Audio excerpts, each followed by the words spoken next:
దేవునికి స్తోత్రం కలుగునుగాక. ప్రభువునందు ప్రియమైన దేవుని బిడ్డలకు ప్రభువునామములో శుభములు కలుగునుగాక. ఈరోజు మన వాక్య ధ్యానము యోబు గ్రంథము 5వ అధ్యాయము 20వ వచనం.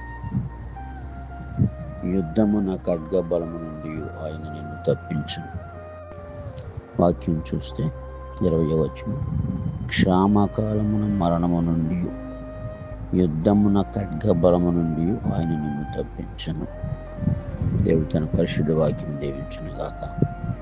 ప్రభునందు ప్రియ సహోదరి సహోదరులకు యోబు గ్రంథంలో చూస్తే చాలా క్లియర్గా రాయబడింది. క్షామకాలమున మరణం నుండి. క్షామము అంటే ఆహారం లేని పరిస్థితి, నీరు లేని పరిస్థితి. ఈ విధమైనటువంటి పరిస్థితుల్లో ప్రజలు ఉన్నప్పుడు దేవుని యొక్క వాక్యం అంటుంది, క్షామకాలమున మరణం నుండి. ఆహారం లేకపోతే మరణిస్తారు, నీరు లేకపోతే మరణిస్తారు.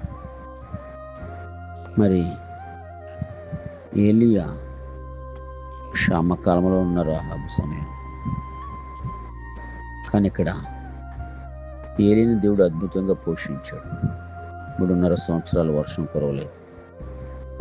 వర్షం కురవకపోతే పంటలు పండవు, అన్ని జీవరాశులు చనిపోతాయి. కానీ సారెపతి ఊరిలో ఒక విధవరాలకు అప్పగించాడు. ఆమె దైవజనుని పోషించింది. క్షామం వచ్చేసింది. దేవుడు వీరుని ఎలా పోషించాడంటే, చూడండి, దేవుని యొక్క వాక్యం చూస్తే మనకు అర్థమవుతుంది. 1 రాజుల 10వ అధ్యాయం మీరు చదివినట్లయితే అందులో చాలా క్లియర్గా ఉంది. ఏలియాను పంపించాడు సీదోను పట్టణ సంబంధమైనటువంటి సారెపతి విధవరాల దగ్గర. ఆమె ఆ రాత్రితో, ఆ రోజుతో ఆ రొట్టె, ఆ బుడ్డులో నూనె, తొట్టులో పిండి అయిపోతుంది. దైవజనుడు మొట్టమొదటి వెళ్ళి, అమ్మా నాకు కొంచెం నీళ్ళు తీసుకురా, తర్వాత ఒక చిన్న అప్పం తీసుకురా. లేదయ్యా, నేను నా కుమారుడు తిని ఇంకా నెక్స్ట్ రోజు నుంచి చనిపోవాల్సిన పరిస్థితి, అందుకని నేను చెప్పింది చేయని దైవజనుడు అన్నప్పుడు, దైవజనుడు చెప్పింది చేయడానికి వెళుతుండగా ఎలియా ప్రార్థన చేశాడు. ప్రవక్త ఆ రోజు 3 తిన్నారు, తర్వాత రోజు 3 తిన్నారు. అది చాలా కాలం 3.5 సంవత్సరాలు తిన్నారు. క్షామం వచ్చేసిన దేశం అంతా, కానీ దేవుడు బ్రతికించాడు. అలాగే కాకలముల చేత రుట్టిన మాంసాన్ని కూడా ఎలియాకు పంపించాడు. తన బిడ్డల్ని ఎక్కడ విడిచిపెట్టలేదు. క్షామకాలమున దేవుడు ఏం చేస్తాడంటే, పోషించే దేవుడు. మరణం నుండి మరణం రాకుండా తప్పిస్తాడు. యుద్ధ కాలమున ఆయన అన్నాడు కదా, యుద్ధమన ఖడ్గ బలము నుండి ఆయన నిన్ను తప్పించడు.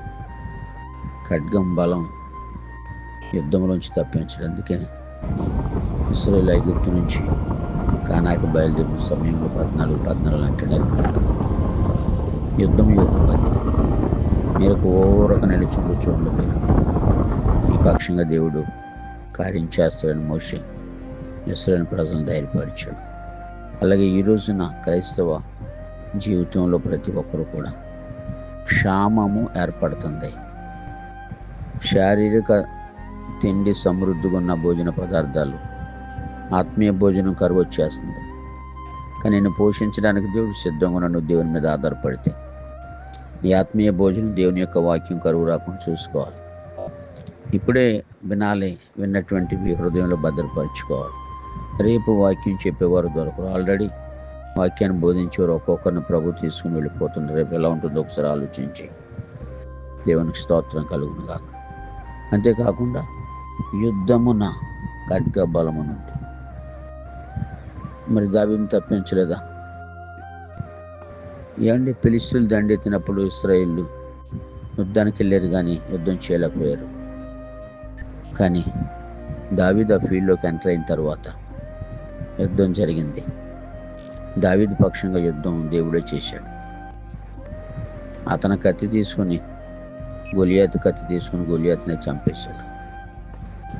దేవుడు మన పక్షంగా ఉండి యుద్ధం చేయడానికి సిద్ధంగా ఉన్నాడు. కానీ ఒకటే, నువ్వు పాపం చేయకూడదు, లోక సంబంధమైన వ్యక్తిగా జీవించకూడదు. దేవుని మీద పూర్తిగా అనుకున్నప్పుడు దేవుడు తప్పకుండా నీకు యుద్ధంలో విజయం ఇస్తాడు. శరీర యుద్ధంలో దావీదు ఒకసారి ఓడిపోయాడు, తర్వాత మళ్ళీ ఆ తప్పు చేయలేదు. నువ్వు శరీర యుద్ధంలో ఎలా ఉన్నావు, నీ ఆత్మీయ బ్రతుకు ఎలా ఉంది, నీ శారీరక బ్రతుకు ఎలా ఉంది, ఒకసారి నువ్వు నిర్ణయం తీసుకో. నీ ప్రథమ శత్రువు శరీరమే. దాన్ని జయించాలి. ప్రతి ఒక్కరూ జయించాలంటే ఉపవాసాల చేత నీ యొక్క శరీరాన్ని అలగొట్టుకోవాలి.